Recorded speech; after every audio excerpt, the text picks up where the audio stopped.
লাউ শাকটা অনেকে অনেকভাবে রান্না করে থাকেন, তবে আজকে আমি কিভাবে তৈরি করছি আর আমার বাসায় এভাবে রান্না করলে যে পছন্দ করে সত্যি। তো সেই রেসিপিটি আজকে আপনাদেরকে দেখাচ্ছি। প্রথমে একটি কড়াই বসিয়েছি, কড়াই আমি 1 টেবিল চামচ তেল আগে থেকে দিয়ে রেখেছিলাম। তেলটা গরম হয়ে আসার পরে লাউ শাকের মধ্যে ডগা সহ আমি কিন্তু এটাকে ভালো করে ধুয়ে পরিষ্কার করে নিয়েছি। সাথে একটি বড় সাইজের আলু ছিল, কুচি করে দিয়েছি। এই পর্যায়ে আমি এখানে কাঁচামরিচ কুচি, পেঁয়াজ কুচি, রসুন কুচি দিয়ে দিচ্ছি, উপর থেকে পরিমাণ মতো লবণ দিয়ে কিন্তু আমি ঢাকনা দিয়ে ঢেকে রাখবো 2 মিনিট। 2 মিনিট ঢাকনা দিয়ে ঢাকার পরে কিন্তু আমি আর ঢাকনা দিয়ে ঢাকবো না, কারণ অনেক সময় দেখবেন শাক রান্না করলে শাকের সবুজ অংশটা চলে যায়, লালচে লালচে ভাব হয়ে যায়।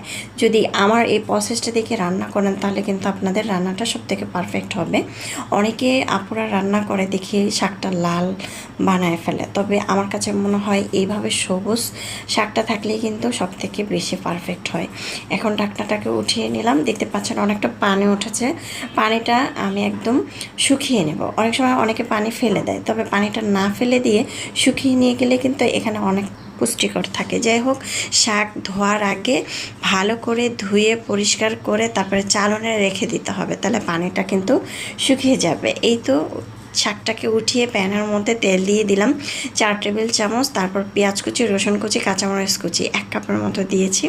এগুলো লাল করে ভেজে নিলাম। লাল করে ভাজার পরে আমি শাকগুলো দিয়ে দিলাম। দেখতে পাচ্ছেন এখন এমনভাবে ঝরঝরা করে এটাকে নাড়তে হবে। গ্রামের বাড়িতে আমি দেখছি যে যখন আমার খালামণিরা শাক রান্না করে, আমার মামিরা রান্না করে, তখন শাক একদম ঝরঝরা থাকে। অনেকে শাক রান্না করলে দলা দলা হয়ে থাকে, এই দলা দলা কিন্তু হবে না যদি এইভাবে রান্না করেন।